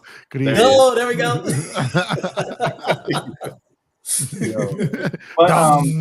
He goes like, Chris, what you think of that whole situation, man? Did you see that podcast with Dwayne Wade? Oh, mic cut off. There you go. I saw little clips of it. Once I'll be dead honest. Once players talk about Kobe, it's still hard for me to sit through a podcast or read an article. Even though we did, the Dan the Laker fan Kobe week. It's still hard, and maybe that's something I got to get through. But on a personal level, but I guess I'm just not ready, and I'm not ready for like even watching coverage on a statue yet. So when I hear podcasts, guys, even if it's like Paul George just talking about Kobe, I kind of skip it, but I know what you're saying. I hear what you guys are saying. Yeah. I always just well, for me, I just always hope that the person talking about Kobe at that time respects him and loved him. Yeah. And if anything, respects the family. That's all. Just respects the family. Big facts. Absolutely, bro. Amen to that. Listen, it's time for the fun questions, man. Let's switch it up a little bit. All right. No. These are pretty cool questions. Nothing crazy. Nothing like, do you chew your toenails off and stuff like that? Nothing crazy. But check us out. We are all music enthusiasts here. So let me ask y'all this, right? Let me ask y'all this. Okay. Do you guys, out of the current artists that are out right now, who do you guys think will be playing in oldies radio over the next 30 years? My God. Like 30 years have passed. Who is going to be a classic? And I'll give you guys a name. Bruno Mars. I think that fucker right there is timeless. That's a good one. Okay, any genre. Any genre, but that's Drake, kind of popular right now. Drake. Oh, Drizzy. Damn, Drizzy on oldies radio is gonna sound crazy. Yeah. Drake, Chris Brown. Sorry. I'm just. No, go ahead. No, it's fine. Yeah, it's fine. But Chris Brown is not technically from this era. He's been out so long. Damn, Drake too. Like Drake's been out since what, 2008, 2009. Shout out to Kevin King. Yeah, Kevin King. That scares Kevin King me. been on it, bro. Kevin King scares me right there. Kevin King been on it all night, bro. Yeah. Kevin is a king. Kevin King. Respect to you, Kevin King. But listen, those are all great names. Drake, Chris Brown, Bruno Mars. And when I think of oldies, I think of like poppy sounds, right? So I think maybe like I'm thinking Bruno, I'm thinking who else is poppy? Maybe let's see. I know there's a name there. The one that's with Travis Kelce. I forgot her name already. Freaking Taylor Swift. Yeah. She'll be there. Yeah, for sure. People like that is what but it's just crazy to think of the concept where our current modern day music is going to be oldies in a couple years, man. It's crazy hearing what's on oldies already. Like you're already hearing like 90s and early 2000s on oldie stations. I'm not ready for that. I'm not ready for that. When I heard Nelly Hot in Here sampled, that's when I was like, okay, this getting bad. I'm not. It's getting bad, or I'm getting old. So one or the other. It's both. But it's kind of cool at the same time. I remember the first time I heard it, Mies, and I was like, what the? Yeah, it's like, come on, man. I turned in my own grave. Lil Wayne. Oh, my. Lil Wayne for sure. Lil Wayne will be there. He's already one of the GOATs. I don't think people. I think he's very underrated compared to how people talk about other artists. Wayne is a beast. The Carter 3 is still my favorite. The Carter 3 is still probably my favorite rap album of all time. Absolute beast. And he's to that level where he's showing up and he's doing features and he's just assassinating anyone on the track. He's just effortlessly. The little like YouTube videos that be popping up where he's like freestyling and shit. I just listen to that over and over. For sure, man. Oh my goodness. It definitely inspires people because and it doesn't matter like what your genre of work is, like what do you do for your life. It's just like when you do something for a living, but you can still do it at a high level. Yeah, man, it's still awesome. Oh, absolutely, brother. And Cole World. Oh my god. Kendrick, Cole. Kendrick. Oh my goodness. Yep. I mean, the list is going to go on and on. Pretty much all the GOATs that we hear in the modern day and even the last 10, 20 years are going to be there. All right. Have you guys ever made a prank phone call? And if you have, to who was it? Who did you prank and how did you prank it? Oh, man. Did I ever make a prank phone call? Man, man, if you didn't coming up in my era, if you didn't make a prank phone call, there was something wrong with you. Right. So when technology first hit, man, my neighbor invited me to his house. There was this chaos pad they used to change your voice. Yeah. And I remember when I got a hold of that, I called up my brother, man. And I had this thick voice like this. I was like, yo, I found this phone number right here. You Daniel Aguilar. I like hit him with, I was like, and he was like, yeah, who is this? I was like, yo, I found this wallet, man. And he was all worried because he thought like something had happened to me and shit. It was perfect, man. That was probably those was too. Yeah, we had all like those apps, and I would change my voice naturally, and then I would like if it was someone I knew that had some like. I heard something about him. I'm gonna call and mess with him. Like if I knew, like it was bad, man. I would take to the level. If I knew one of my homies was doing something on the side with something he shouldn't have been doing, I would call to act like that dude, that chick's baby daddy, and just scare the hell out of him. Be like, oh man, my girl gonna find out this will happen. I'm like, hey man, and I would try to extort his ass. You want to get caught? You got to give me 200 right now. 200 right now. Like I would mess with him, and like man, it was. I would get him, bro. Like it was comedy. Just to see how far they go to protect themselves. It was hilarious. Back in the day. 8, 9, 10, 12, bro. We used to have like a list of, man. We used to do one as the shampoo salesman. we call piss people off. Hey, we'd like to offer you this new shampoo. It's guaranteed to give you nothing but bubbles and bubbles and bubbles and bubbles. And bubbles. Wait till they hang up, call back 5 minutes later, and bubbles and bubbles and bubbles and bubbles and bubbles and bubbles. Yeah. Oh, we used to have going, man. Yeah, I used to call my family, bro, and act like I was selling them something just to see if they would give me the information. And if they were gullible, I'd scold the shit out of them, bro. I'd be like, I would get Frank called though too. They would get me too, so they would call like, "Once you got someone and they know it was you, then it was on." Big facts. My guy here, Kevin King, with a question, man. Which is better album, All Eyes on Me or the Chronic? All Eyes on Me or the wait. You're talking about the original Chronic, right? The original Chronic. Yeah. Oh man, that's original. Oh yeah, I'm at the road with All Eyes on Me. If we were talking I about gotta go with the OG, man. Gotta go with the OG. And there's something that ties into this. A better album. That's okay. Yeah. Say it, Jeff. Say it. All Eyes on Me is not Tupac's best album. It's not. Me Against the World is Tupac's best album. That's true. But All Eyes on Me is one of my favorite albums. There's a difference. So it's All Eyes on Me is one of my favorite albums, but that Chronic album is that's probably the best West Coast album of all time, if we're being real, man. That Chronic Doggy Style too, though. So it's like because it was that whole stretch of those guys, but Chronic on the Chronic album were crazy. Chronic 2001, Doggy Style, like those ones. So if it was between Chronic and All Eyes on Me, I'm going Chronic. But All Eyes on Me is one of my favorite albums of all time. But if you're talking better, Chronic was just. The beats on the Chronic at the time it came out, when it Welcome to Death Row and just kicked off the Death Row era, that was a special time. And then Pac re-kicked it off again with, like fresh out of jail. That man Daz on that beat, man. Yeah, Bitches as a Rider came in. Like, oh my God. But I was at Crenshaw. We came with the double CD, man. It was just a whole moment, man. I will tell you this. Though. I've never heard a single. I've never heard a record shake the city, the entire state, like California Live. To me, that is the biggest record, the biggest single in California history. To me, but that Chronic album was just so iconic in what it did. And there are throwaways on All Eyes on Me. There are none on Chronic. So that's why I say Me Against the World is a better album.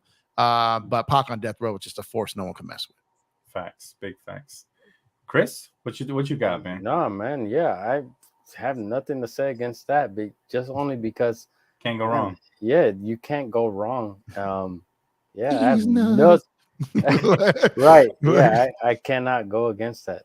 I see some Kendrick Lamar right here, but that's later on. But no, don't sleep on that first Dog Pound album. Oh, Dog Food. Oh yeah, my God, dude.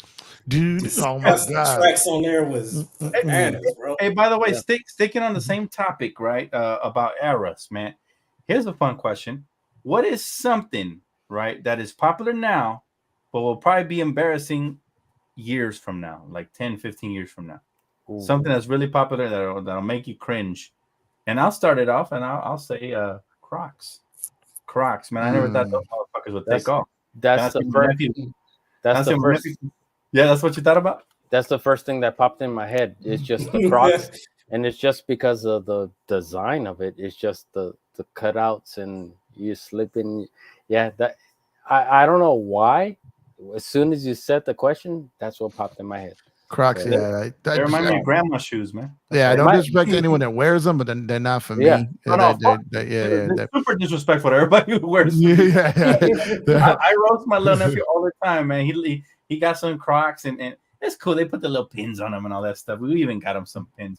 But man, when I seen them shits, I was like, bruh, what kind of cheese you wearing, bro? What is that? What are those? I hit him with one of those. Something tacky that won't age well, won't be around long. So I'm gonna call those the Bron hating YouTube channels. Oh. Big facts. Big facts. Did I freeze out here, guys? Can you guys still see me? We can hear you. Can't see. We can hear you. Okay. Well, if I lag out, y'all gonna have to close it out for me. But let's keep it going. Yeah, I got one more question, man. What is the worst television or movie reboot you have seen so far? Oh my God, RoboCop. I didn't see. I don't watch a lot of them. But that was a movie. That was a movie, though. Yeah, not either one. That's fine. RoboCop works.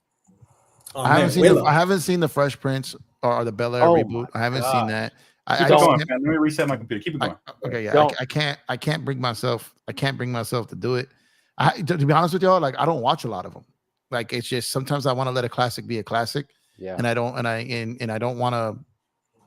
Then at the same time, it's not that I don't want to support people, but I just don't have the time. So if I don't have the time and I'm gonna have to watch something that was a classic, unless those people are like coming out and like heavily supporting it and pushing it, then I'll be like, all right, I'll support it because of the other people, right? But I can't. Bro, I haven't watched a lot of them. Like to be honest with you, it's tough because once you go through the menu, you see it's about 25 episodes, bro. It's such a commitment. You get overwhelmed just looking at the menu that it never ends up happening, bro. Yeah, there's so much time going to it, man. It's tough. Yeah, but I can't think of one I've watched really in a like I said, I haven't even seen like Space Jam like 2 and my niece is in it. Know. You know what I mean? Like you know what I mean? So it's like So I haven't fuck, I'm an asshole for that too, by the way. But there's a reason behind it. I think I told you guys the reason behind it. I told you, I said I didn't want to watch it until I watched it with her, and you know she's shout out to her. She's taking off. She's doing her thing, and she's real busy. Obviously, I'm busy, and I don't want to watch it without her. I want to watch it with her. So, and that's what we both agreed to. And I haven't watched it because I want to see it with her. So, but outside of that, like a lot of these reboots, like I just don't watch enough of them.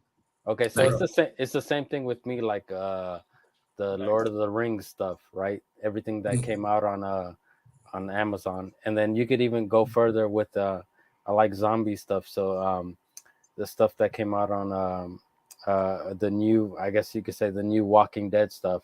Like that show died to me. Like I was a major fan of that show, and then when it just went weird. It just went everywhere. Too long. That's why shows end. That's what happened to me. Yeah, that's why shows end. Unless you're the Simpsons, which could go for 300 years. Unless you're the Simpsons, like we get sad when our shows end after like 4, 5, 6 years. But after that, they just become The Walking Dead. Who wants to see the same story told over and over? The same just doesn't. You have to end a show and miss it for it to be classic. Well, the Simpsons predict the future, so they you gotta watch man. it. They predicted this show, so like the reboots are not my favorite at all, man. The worst one I probably ever seen was the Lion King one, the live action one. I remember when that came out. I was mad excited, bro, to go watch it, and me and my girl got off of work, and so I took her to go watch it, and we're sitting there like an hour into the movie. As soon as I seen the scene where Mufasa gets supposedly tossed off the cliff, and I see no emotions on that shit, I feel like I was watching Animal Planet. Immediately, I said, "No, fuck this movie." We left. I wanted my money back, but I didn't ask for it, and we just left. That was the worst reboot I've ever personally seen. But I usually don't watch them, right, when they're reboots for the same reason. But anyways, guys, that's gonna wrap it up for us here at Around the League, man. Another successful show, and again, I can't thank you guys enough. I'm gonna let these guys get their speeches off. I'm gonna let them get their plugs in and all that good stuff. Listen, we got a lot of Around the League plans coming for the future. Some very exciting stuff here in the near future. And like we said, we're gonna hit it 2 times a week as soon as the season starts, as soon as preseason starts, matter of fact. So make sure you guys do stay locked in. Subscribe to each and every single one of these fellas, man. These are my brothers. If y'all rocking with me, y'all rocking with them, just like you rocking with me's and Jeff and Chris, man. And show mad love, and I'm gonna let them go ahead and plug themselves. But thank you guys again from the bottom of my heart. This episode means a lot. Thank you. No doubt. Let me jump in real quick before people get out of here. So make sure throw that on the screen again one more time. So I'm not gonna plug myself at all today. It's all about Dan. So at the end of the day, this is what we're here for. His platform got us here. His platform helped lead to my platform. So this is all about Dan. So on your way out, hit that Cash App if you can. If you can't do it today, do it tomorrow. Do it the next day. Do it every day if you want to.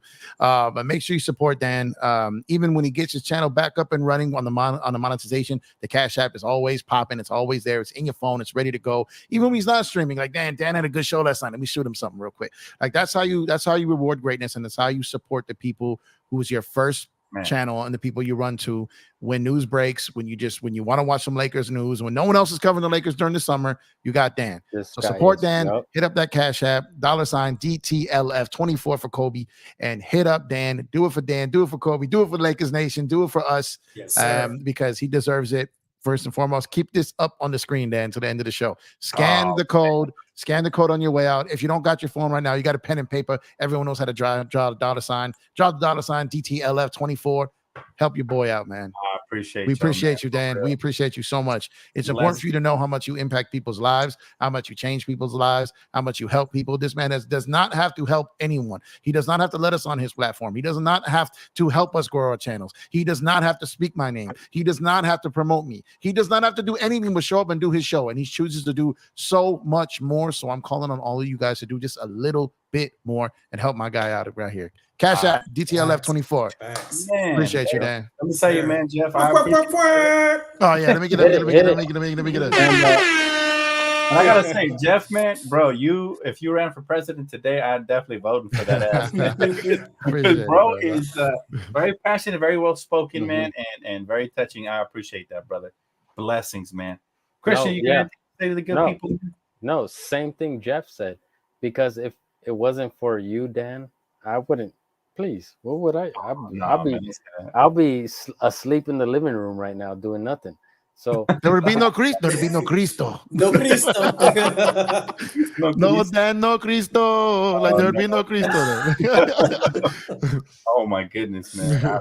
There'd be no Cristo. Let me tell you. That's mad. That's but no, but for real, Dan, and everybody on this panel right now, you guys are for sure fully my brothers, and that means that what happens to you happens to me. So that means if I got to support you, I'll send you something to support you. And there's no other way for me to say this, but it's just a family here. And I'm going to do my best to me, when I saw this happen to you, I told myself, I'm going to go 1,000% now. So you, Dan, you already, and Jeff, you already know I don't sleep. When you guys need something, who is right there to help you? Me. And so that means, you know, now if you text me at 2:00 in the morning with something, talking about I need something, guess who's going to answer the call? Oh man, I'm gonna hold you to that, Chris. I'm gonna hold you. The Count of Monte Cristo. Listen, I've done it before and I'll do it again just because you guys are my brothers and family now. So, and it'll happen again over and over because I have my full trust in you guys. And that's all I got to say about that. My full trust is in you guys. Absolutely, man. And like Kevin said, man, your artistry is enough, brother. You guys impact a lot. I appreciate you guys in the chat as well. Thank you, hey Chris, man. That means a lot as well, bro. Appreciate you, much love. Mees, go ahead, brother. No, man, you know Mees the GM is back, man. But this is about my man Dan, man. It's about my cousin, bro.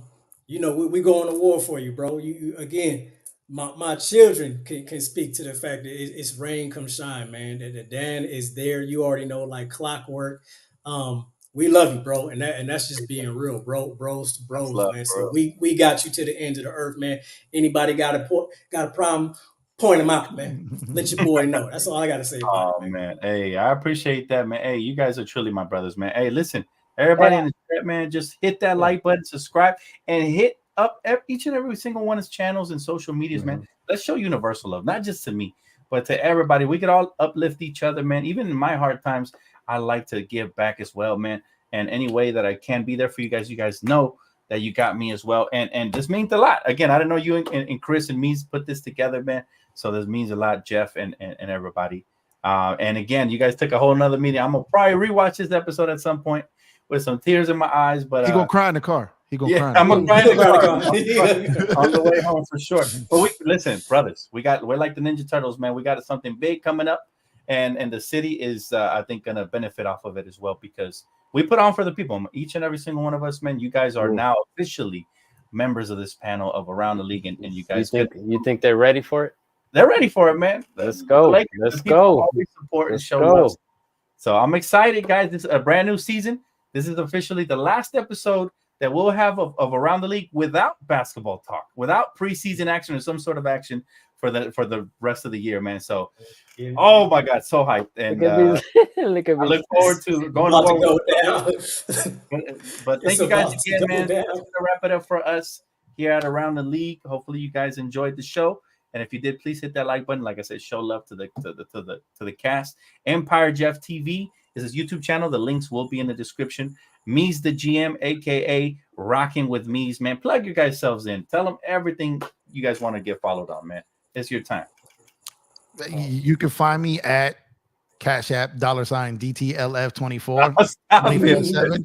Fuck my channel. If you've got 30 seconds to go to my channel, go to Dan's Cash App. Now stop that nonsense. Nothing about my channel today. It's about Dan. You can find me at $DTLF24 on Cash App. Dan, yeah, put that Cash App real quick. All day. Yeah, that's where you can find me. That's where you can find me. Thank you. That's gonna be on my channel. It's gonna be blasted everywhere. It's gonna be blasted everywhere. I'll tell you this. Let's go rate these gentlemen's channels, man, because they are truly the best. And and I appreciate y'all, man. And thank you guys again for joining us here, man. And I'm speechless. I'm speechless after all the kindness, man. But we will see you guys here at some point this weekend, if not starting next week, for full Lakers coverage. So make sure you stay tuned and keep it locked. Big things popping and little things stopping, man. Here we go. Here we go. Say that again. Say that again. Big things popping and little things stopping. In the words of the great T.I., man, this is some amazing things coming to the channel for everybody. So keep it locked. Much love, Laker Nation. Much love, guys. Christian, Empire, Jeff, me. Salute you guys, man. And we'll see you guys here real soon. All right. Peace out. Christian. Hang in there, Portland.